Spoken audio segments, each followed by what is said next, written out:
Andrea Allen. Thank you for joining me. Thanks so much for having me. Andrea, can you take us back to 2012 when you first founded Onyx Coffee Lab? What inspired you to start your own coffee company? That's a great question. It seems like a long time ago, and also yesterday that this was happening. My husband John and I are the co-founders of Onyx, and he and I had been working in coffee in some various different roles in the cafe for about a decade at the time, and so we were really familiar with cafe culture and with barista culture, and so we sort of started a couple of years before having this discussion of like, as baristas, what kinds of coffees would we like to be serving in the cafe? What kinds of, you know, new like production methods? What were new producers we wanted to work with? Like all of the things about the industry that we were like, oh, this would be so much better if coffee was doing this or if coffee was heading in this direction. And so that's really how the concept of Onyx started, was like, what if we built a coffee company and a coffee brand that was for coffee professionals, not just for marketing or for customers or, and obviously coffee shops are geared towards customers. You have to have customers, but really we were building it with people like us in mind, people working in the cafe every day and like actually making drinks, serving them. And so that's kind of the idea about how Onyx got started. Yeah, like the DJs. Yeah, When something like that. DJs are not known to dance, but they only dance if the DJ that they were a fan of are playing or something like that. Yeah, I was in the That's music great. business in the past life. It's a little bit like Oh, that. cool. So it's interesting. So your motivations are quite different. And when I was reading up on you, I saw about the barista competitions, which I didn't really. I mean, I'm a pretty not so serious, but every morning I make my own drip coffee, so I pay attention Yeah. to that. So I feel like I'm above average serious for coffee drinking, but I didn't know about barista competitions. I saw that you won a competition in 2020. You came runner up in 2021. Was this stuff happening back in 2012 as well? It was, yeah. So the competitive barista circuit really started officially around 2002 or 2003. And so I went to my first competition in 2013. And really, I went to help promote our brand. So Onyx started in 2012, and we were trying to grow our wholesale business. And we're located in Arkansas, which has formerly not really been considered, the mecca of culture. And so we were trying to build our brand, but it was really hard to get people to even taste our coffees. We thought we were doing a really good job sourcing, roasting, and then brewing some of the best coffees in the world. But I would cold call cafes in LA or New York or Seattle and be like, "Hey, we have this really great coffee. I'd love to send it to you." And the conversation would go really well until they asked where we were located at, and then it'd be like, "Oh no, we're okay. We don't need to taste it." And I'm like, "No, but Oh it's wow. free. Like I'll just send it to you." And they're like, "No, we're good." And Why? so Why do they do that? because the perception was that good coffee could only come from certain geographical places in the country, because just at the time that's kind of where good specialty coffee was found. And so and also we were a new brand, so the perception of new brands, it really is about website or what you see. Social media was still, obviously happening, but early. And so basically we saw the coffee competitions happening, and my husband was like, "Hey, this is something you should go and try out, because if you were able to do good, a lot of the people that are like really in the coffee industry watch them and follow them. And so like it would help get our brand out there." And so I started competing in 2013 with the goal to just help promote our company. And also I felt really passionately that we were doing something new and different in the coffee space, and it was just kind of a way to get out there and like actually prove that. Well, basically, you're getting street cred through the competitions among the industry Exactly. professionals, it sounds like. Um, Exactly. so, Andrea, if I want to start my own coffee company now, let's say I came up with some kind of an angle, some like world geography or something, something, like everybody Yeah. kind of comes up with a different angle, different positioning. Let's say I came up with one. What are the first things that I need to do to get things started? So one of the things I think is really important is just to define who you are in the industry and where you want to go. I think that direction can definitely change, but I see a lot of different coffee companies sort of starting and thinking like, oh, we're gonna be cafe and customer focused, or we're gonna be e-com focused, or we're gonna be social media, and I think it's just like find what you want your identity to be and what those core drivers for your business are going to be, and help get everything defined so that as you go forward you have identity of purpose. There's like clear messaging for both staff and customers to understand the angle that you're coming at and just like what you're trying to do in the industry. So I think that's super important. I think too, working in the industry is really important. I talk to lots of folks that are interested in getting into, the coffee business, and they want to like hire consultants and talk with people, which I think is a good idea. But I'm also like, the best education you could get in how to run a coffee business is to actually just go work in in a coffee business somewhere. So I think, getting your brand identity together, working in the industry and understanding where the growth points are, and where the market is going is really important. And then I think just like developing how you want to interact with your customers. So, if you're a digital and e-com business, like really understanding in the market, what are people responding to? What are people looking for? What's also like what's missing in the market is big. If you're a brick and mortar business, I think understanding the community that you're going to go into and what are they looking for? What do they want? But then also what's not in the community. I mean, I think dropping a specialty cafe across the street from another specialty cafe is kind of like, are you gathering more customers? Or are you just splitting customers in half between the two shops? Like, I mean, there's a lot of things to think through that, but I think, really getting all of those ideas and plans together is really, really important. Andrea, when I was ordering coffee from Onyx before, I remember adding this book as well. And then I got this really nice book and I read through it. I learned a lot of stuff about coffee in it. So thanks for making a book like that, first of all. And then, Yeah. I learned a lot of things that I didn't know about. So sometimes I'd buy coffee and it talks about altitude and stuff like. I'm like, what is the altitude business anyway? So it turns out, like, why do they mention it? What does that mean? Like, so like I never knew that until. Yeah. So like just as a above average casual coffee drinker, I would see the altitude, but I'm like, oh, it's important for some reason, which I don't know, but I'm not curious enough Yeah. to Google and find out about it. So that was my kind of attitude towards it. And then I was reading in your book, oh, like at these levels of this range of altitude, it's like this. So I'm like, if I'm starting my own brand, like what do I look at? Where do I go? Where do I want to source the coffee?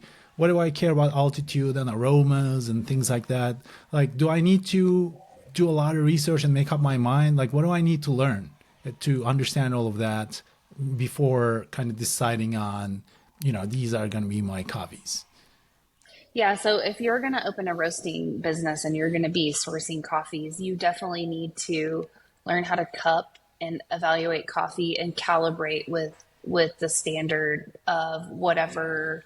I mean, I think the traditional standard is the Q grading standard, although there's a lot of folks working in that part of the industry that don't have that certification. But really, like understanding when you're tasting a coffee, why do you like it, and is it the quality that you're looking for your own evaluation, as opposed to what whoever the person that's trying to sell you the coffee is telling you. And so, for us on our side, like it is really important to know how coffee is grown and produced, where, what the altitude is, how it's traded, of course, like what it costs, all those sorts of things. But for us, our number one thing is quality. So if we cupped a coffee and we scored it really highly and we thought it tasted great and we thought it fit our coffee lineup, but it was at low altitude, we'd be like, who cares, right? Because we're really quality focused first. So I think part of that is about, again, like refining your identity of what you're wanting to offer to people and where you're going to fit in the market. And then I think the learning parts of it are learning how to taste, learning like what you want your makeup of your coffees to be, and then figuring out who to work with. And there's quite a few importers and exporters that I think are great to work with. There are others of people working in that space that it might be difficult to get exactly what you're looking for, just because they either don't have it, or you're not speaking the same language, or it's hard to like actually evaluate the coffees on your own. So I think there's a lot to think about in that space, but I definitely think, especially on that side of the business, the more knowledgeable you are, the better. Andrea, I remember reading that you mentioning it was difficult in the early days to get information from others in the specialty coffee industry. What was that like? What was hard? What was challenging? Yeah, so, coffee trading doesn't have very many rules or regulations, partially because it's a global economy. And so, from country to country, from community to community, people do things differently. We quite literally speak different languages. There's different currencies involved and all this sort of stuff. So, when we first got started, in that 2012 era, and we started trying to purchase coffee, first of all, we were a new brand. And so we were really kind of, and actually in a similar space that you just sort of asked about, we were trying to learn, trying to figure out how to like get into that side of the industry. And for sure at the time, there was a ton of gatekeeping going on about coffee information. And so, especially, and in a large way now, but especially then, it was, most of coffee trading was done through importers or exporters. So if you go to an importer as an example, back then, and we would be like, hey, we're interested in this coffee. How much does it cost? And they would tell us a price. We'd say, why does it cost this? And they would say, well, we can't share that information. It's like, okay, well, who grew this coffee? And because sometimes they're labeled as like a region or cooperative or, something like that. And they'd be like, well, we can't tell you that either because that's private information. And we're like, but why? And so I think we kind of came into the industry asking a lot of questions. And so, really what we started doing was traveling to coffee producing countries and just literally going to cuppings, going to cooperatives and washing stations, introducing ourselves. And just, we started trying coffees, and we just started saying, hey, we want to buy coffee directly from you. We just want to buy it from you. You're a producer here in, Colombia or Costa Rica or Guatemala. And we want to wire money to your bank account, and then we will bring it in. And so we either would import it ourselves, or we would, contract with a broker or an importer to bring the coffee in. And so when we started doing that,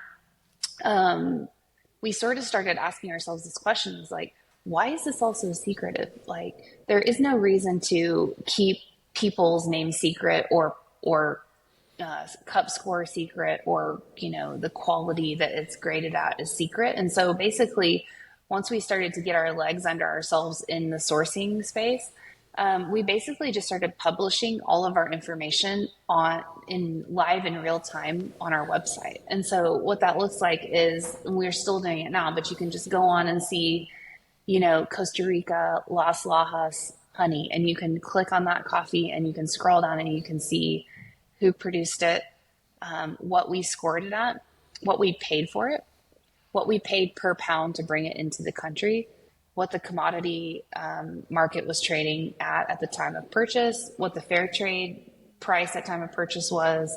And then we also now grade ourselves on how well we think we're doing with the transparency piece of it in terms of showing information.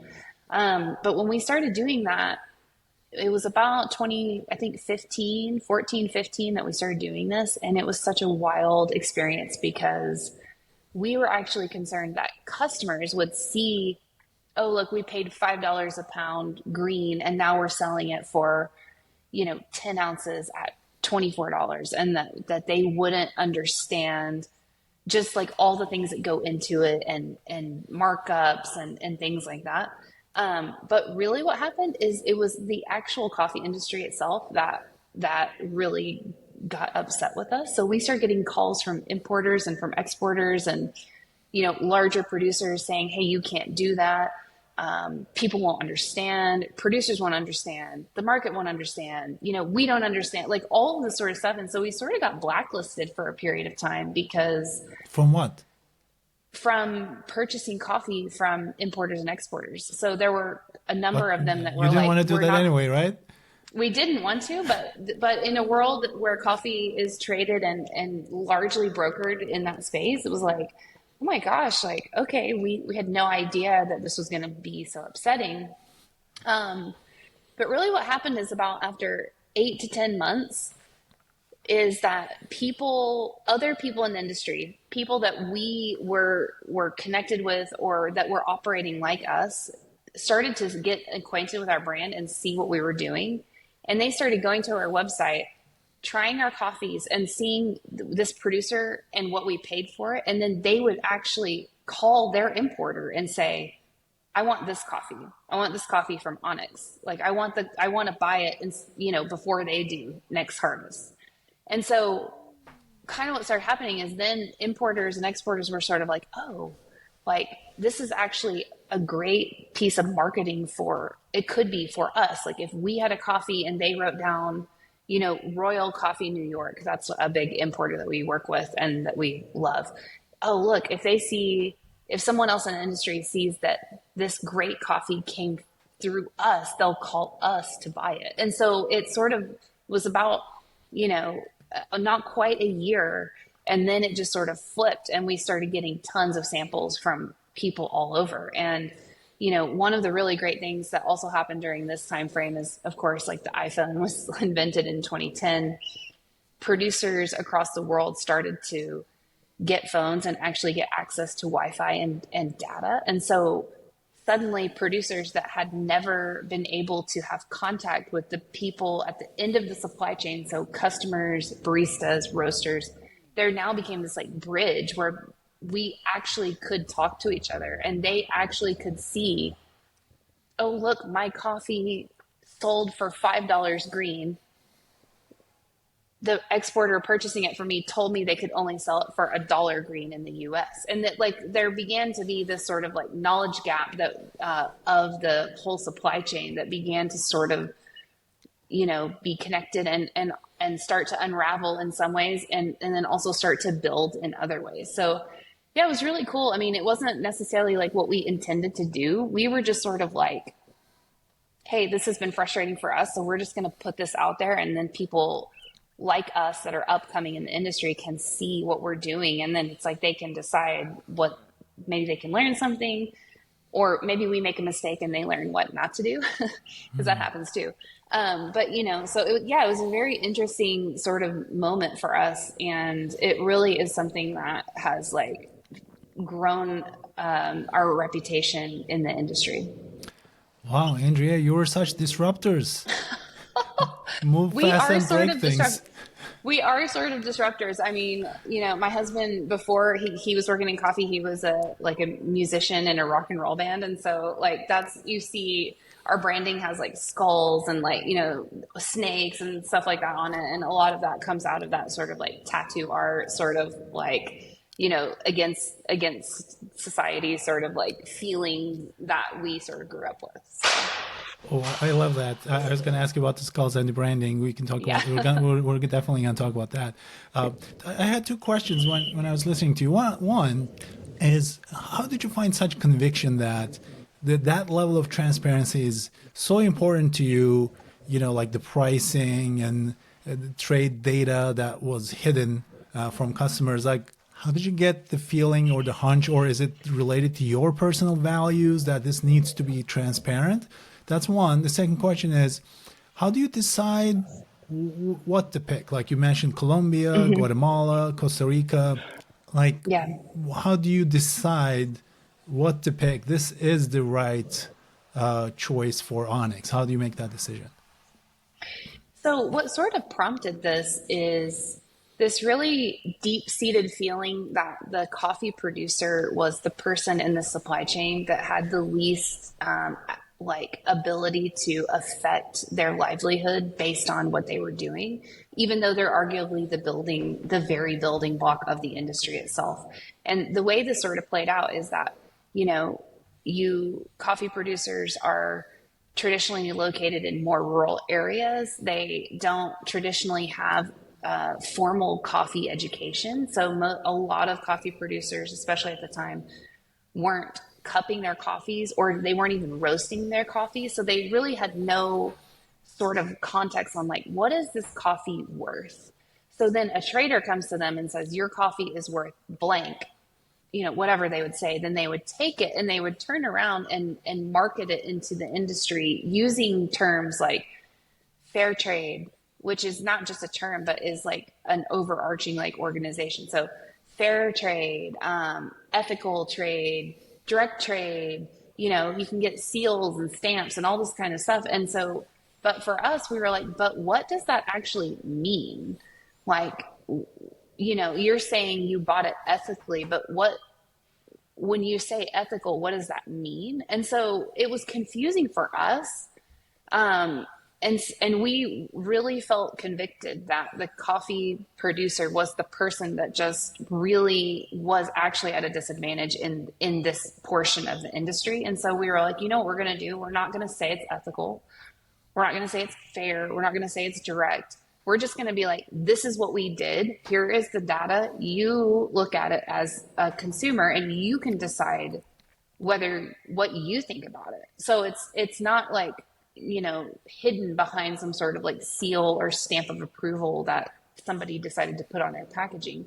And there is no, I kind of mentioned this earlier, but there is no overarching governance on coffee supply chain. So there is no one out there that's saying, no, this is what direct trade is and this is what it means. It's just like you can say whatever you want about your products. And that's actually just marketing, right? Like marketing is like you amp up or you pump up like what you're selling and people believe it or not. And so we were like, you know, instead of doing that, we're just going to pick great coffees and then we're going to like just show people this is how we got it. Try it, you like it, and then you can like look at however much you want to or as however little that you want to. But really it was rooted in like what I'll just say felt like justice, you know, like it felt like it is actually wrong that the coffee producer is the person in the supply chain that is getting the most taken advantage of. So the goal there was to like try to like make some sort of bridge or compromise that like allowed there to be transparency throughout the supply chain. And then as far as like how we choose our coffees, we do all of this by sensory analysis. So we basically get samples in from all over the world. And I mean, we definitely have like producing partners at this point and also specific like countries and communities that we buy from on a regular basis. And so we have 4 or 5 producers that we've been buying from for 8 to 10 years or more. And so like those are sort of mainstays in our coffee lineup, but basically we get in samples. Coffee is a seasonal product. It's like a shrub or a tree that produces a cherry every year, or sometimes twice a year, depending on what microclimates you're in. And then the bean is the seed in the middle. And so it's like, it can be different year to year, depending on like terroir, rain or lack of rain, sunshine, you know, different environmental factors. And so we get samples in every year and we taste it and we evaluate, does it meet our quality standard or not? And so that's how we decide what to purchase. But then we are always, of course, looking for like new producers, new processes. And a coffee process is just like how coffee goes from being that cherry to being a stable green bean that can be shipped across the world. And there's all different sorts of like really cool scientific approaches to how that works. And then how flavor is added or subtracted depending on what you're doing. And then we're also looking for like new origins and new people to work with. So we sample quite a few coffees every year that are like wildly experimental or new and up and coming coffee producing regions, or, all sorts of things like that. So it can differ, but really I'll say that what characterizes our coffee lineup is clean cupping coffees, just meaning that they like don't have any kind of like interference in taste from like any like defects or anything like that in the process. And then also we roast in a way that we feel like brings out the best flavorful elements of the coffee. So it's not necessarily like dark roast or light roast. It's just like whatever that coffee needs. And that's what creates that can help contribute to like a clean taste in the cup. So coffees that are clean, coffees that are naturally sweet. So they don't have sugar or anything like that added to them, but like we like sweetness as a like a built-in sweetness as a flavor component, and then like fun, exciting flavors. So that's kind of like what characterizes all of our coffees. Now they fall in all different ranges of flavors and things like that when you're trying them, but that kind of is what I come to understand as a really consistent sort of flavor profile for our coffees. Andrea, so let's talk about marketing and branding now. The Onyx brand is very distinctive visually. Thanks. I want to ask how you developed the brand identity. You mentioned that your husband plays in a rock and roll band, but does he really play in a Yeah. metal band? Because like the skulls Yeah. are more like a metal thing, not a rock and roll thing, right? Well, I say rock and roll, but yeah, it was more metal. I mean, he hasn't played music in a long time, but like, it was definitely a metal band, definitely, lots of skulls Yeah. going on. So, Well, yeah. So the brand is very metal. You pissed off a bunch of people earlier in the development, yeah. so that's like very metal-like. And Yeah. now we have our coffees, we have our selections. Now we have to sell it. How did you sell the, let's say, the first 100? The branding. How did you come up with it, and then how did that develop into what were the first marketing motions to kind of was it through the shops or was it online, or what channels did you start with? What worked well? What didn't? Any kind of Yeah. significant failures that people should know about?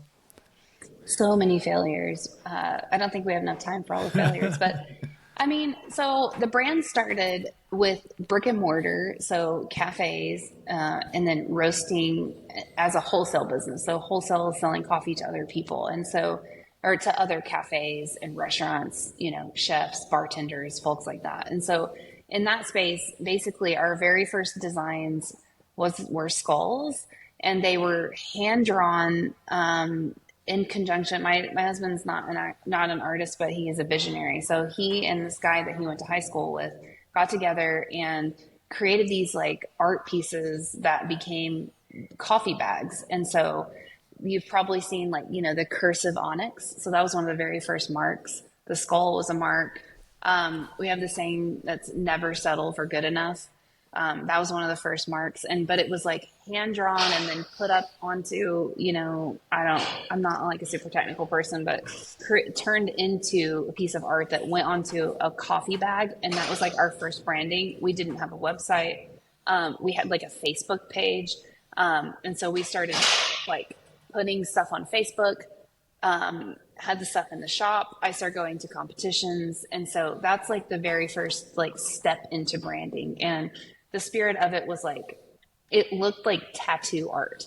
Not the traditional like sailor tattoo art, but like more, metal style tattoo art, or more like, posters that you would see promoting a show. We actually had this whole like line of posters that we did that were in that same spirit, like handbills that were just like onyx, hand drawings, little marks, little Arkansas with a little coffee cup in it, stuff like that. And so that was kind of like the first brand moment. And so over, the first couple years, we started a Squarespace website where I would fulfill orders once a week, and I would hand wrap them with like this paper that we had printed that looked like these posters. So I would like wrap up all four orders that we got for the week, drop it off at the post office. And so that's kind of how we got started. I think that through competitions and then through like continued growth of branding, and we had this, there's a guy who lives in Arkansas that's a old school artist, and he like paints with a little paintbrush, and he does like oil based painting that goes onto glass. Like he painted these elaborate gold leaf skulls on the windows of our shops. I mean, it took him like months to do it. And he would charge us like $100, and I would go to him and be like, Joe, I'm not paying you that. I'm going to pay you way more because your time is, he's like, no, I'm slow. And you gave me coffee every day. So we can just, trade out. But like, there was a lot of that kind of stuff in the beginning that was really like art based. And so really, I think where the brand started to take off was in 2018. We decided to do a full rebranding of our packaging. So we had originally had just like 12-ounce standard black matte coffee bags that had our branding on them and had stickers on them. And we were, this is my second iPhone reference, but we were inspired by the iPhone experience. So the iPhone experience is like, the phone's coming out, you wait in a long line, you get this like beautiful box that is like, when you touch it, it tells you how nice the product is. Like inside, you can't wait to open it because of how beautiful everything is. And so we were like, what if we could create that kind of experience, but for coffee? Because despite all of the transparency and all of the hard work and all of the things like that, it's like I could hand you a bag of coffee that's in like a paper beat up bag and hand it to you and say, hey, this is the greatest coffee in the world. And maybe it is, but you take it, and what the bag is telling you is like, it's telling you, is it clean? Is it nice? Like we have all of these sorts of associations that go on with our eyes and then with our hands and our nose and like all the stuff before we actually even taste something, that sometimes we've actually already made up our mind before it even gets there. It's like, we see something and we immediately make an assumption or an idea about it. And so we started working in 2018 to like rebuild our website, to redo the packaging. And there were some like core values that we wanted to go into the packaging that were really hard to accomplish. So things like compostable products, or things that could be recycled. And that included like stickers that were printed. And so there was this whole long process of trying to figure out how we could get something to look and feel the way we wanted, but also because we knew we would hopefully, fingers crossed, be shipping them all over the place. We're like, but how can we do it in a way that like makes sense? That's not just like a bunch of pieces of packaging that you just throw away in the trash can. And so we worked on it for 2 years, and then we were supposed to release it in April of 2020. And everyone knows what happened is that the world shut down, and we actually had all the packaging in our warehouse, and we had the website ready to go. All we had to do was push play, and we just waited because we felt like we didn't know what was happening. No one did. And we didn't want to make a mistake. So we didn't want to put it out there. And then it was like, no one was interested in looking around at coffee or whatever. And so we held on to it until August of 2020. And then we kind of were finally actually just running out of our old packaging. And we were like, okay, we're going to have to actually do it. And so we hit go on it. And we were not ready. At the time we had our brick and mortars we were open, but we had built walk-up windows during the pandemic. So we were doing like maybe 25% of the business that we usually did. And then we were predominantly wholesale. So all the cafes we were selling to were doing the same thing we were. And so we were just very, slow. And then when we hit play on this website and the branding, it just like people of course, we were all at home looking for something to do. And so when it came out, it just like, I'm so grateful. But it like, we did really well, like above and beyond what I thought we would do.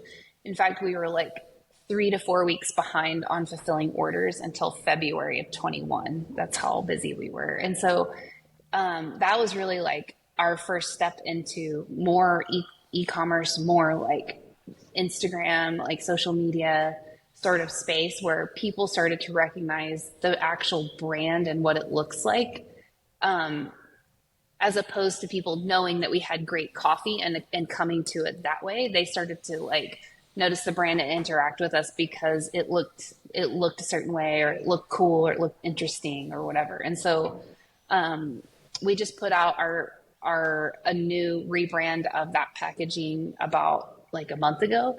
And so there's like another, evolution of all of the like the little retail box and the bag inside, and it is just gorgeous and so cool. And so yeah, I mean, there's a lot of work, effort, dreaming, and failure that goes into building, to brand building. But yeah, it's been interesting.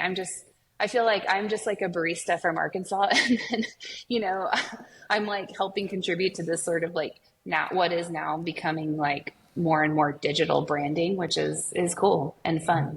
So What about now, Andrea? Like I heard from other coffee founders that coffee business is extremely difficult. It's very hard to differentiate and stand out. Like what are you mentioned, after COVID and once things started becoming more direct to consumer e-commerce with social media, 4 years later now in 2024, what are some of the marketing channels that work well for you?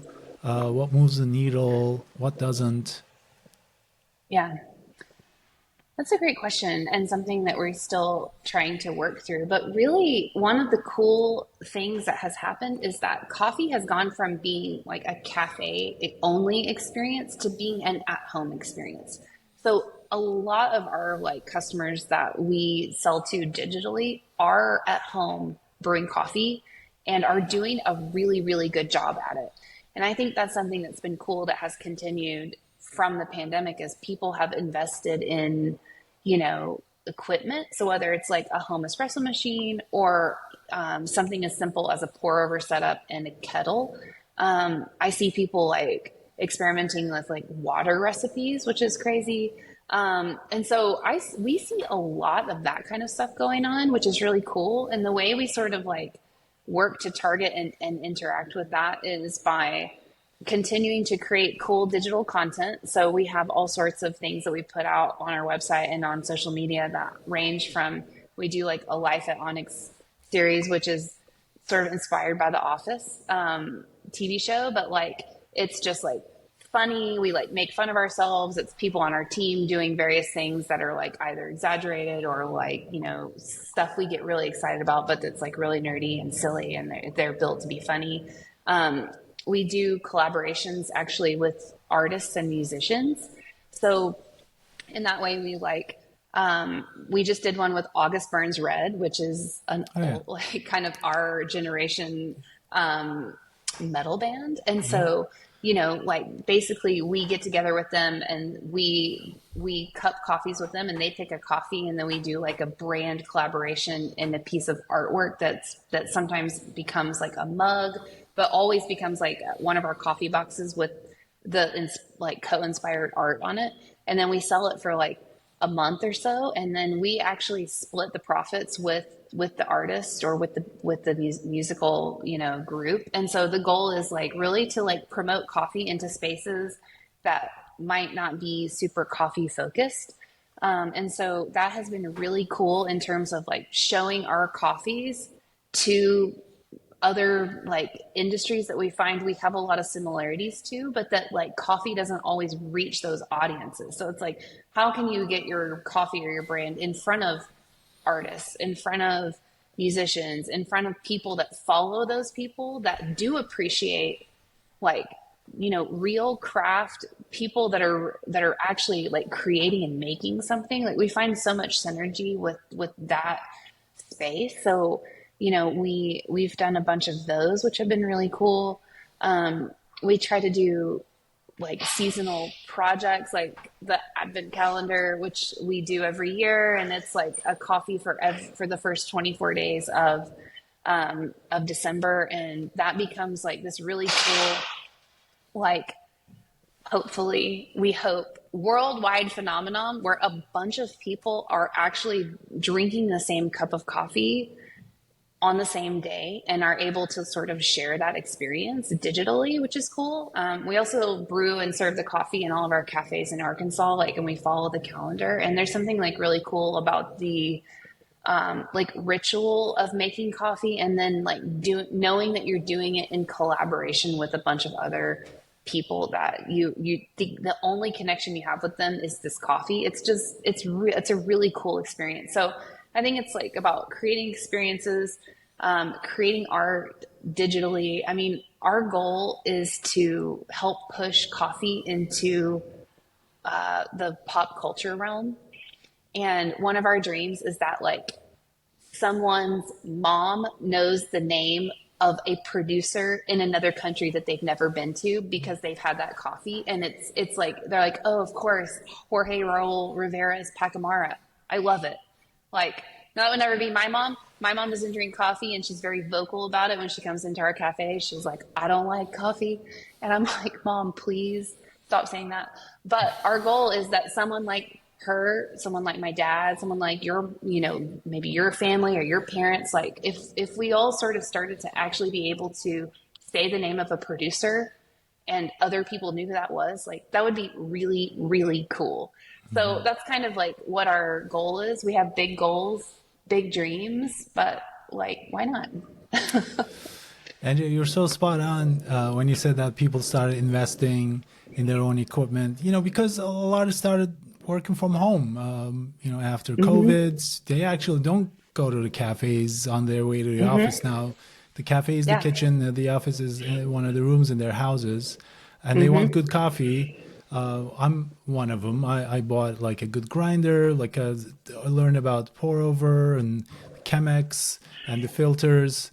And it's That's like a cool. morning routine now.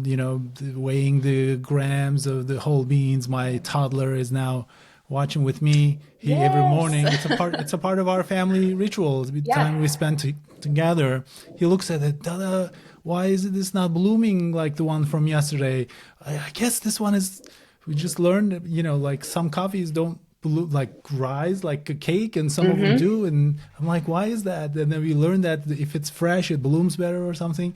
So anyway, for the creators who are listening and watching our conversation, who are aspiring creators, not like celebrity bands like August Burns Red, but do you work with those kinds of creators, and if so, like what kind of criteria would you be looking for? Yeah, so we work with all kinds of folks. I mean, like we worked with a breakdance artist that was based out of LA. Like we've worked with some people that play saxophone. I mean, like we kind of like hit all different kinds of spaces. And so, we also do other kinds of like collaborations in terms of like content generation and stuff like that. And so, it's definitely not like only big people. In fact, like we only have a handful of what I would say is like really well known like big bands or brands that we have worked with. But no, I mean, we love to collaborate with other people that are in these spaces. And so, I mean, yeah, I think we're pretty open to ideas. So Andrea, final two-part question. Top two problems giving you a headache right now, and top two priorities you're excited about for the year. yeah, I feel like I'm going to say something generic, but I feel like there's a lot of little bitty problems coming my way, but also it's a really cool time to be in coffee because the industry is growing like it never has with folks at home, and then also the rise of specialty coffee in the Asia markets, which are traditionally more, tea drinking based cultures. So I feel like it's a really cool time to be in coffee. I'd say just like the number one headache I have is just like not quite having enough time to do all of the things that I would like to do. Our brand is brick and mortar. We do like sourcing, roasting, and production, which is basically just putting roasted coffee in packages. And then we have our digital and e-commerce side. So we're a pretty like multi-layered business, and so just having enough time to do everything is challenging, but also it's like a sign of growth for the company, which is really cool. I'd say upcoming things I'm excited about. I already mentioned the advent calendar, but we have our holiday coffees, which we call Framley and Krampus, that come out like mid to late November. So I'm really excited about that. And I'm just excited about, I don't know, there's an upcoming coffee competition season starts like at the beginning of December. And so I'm excited to see all of the new baristas and brewers roasters, cup tasters, all the people that are going to come out and kind of like show what they've been working on. One cool fact is that then in the U.S. Coffee Championship circuit, like a pretty decent majority of people that have signed up for the brewing competition don't actually work in coffee. They're people that brew coffee at home and maybe have been in the industry or just have been learning a ton about it. And so this will be the first year that that coffee competition is like broader than just industry folks. And so there's a lot of people that are kind of having lots of feelings about that in multiple different ways. But my feeling about it is that I'm just like really excited that people that are outside the industry are interested in what an incredible community and craft and industry coffee is. So I'm really looking forward to that this season as well. Andrea Allen, thank you for sharing your journey with me. Thank you so much for having me. It was a pleasure.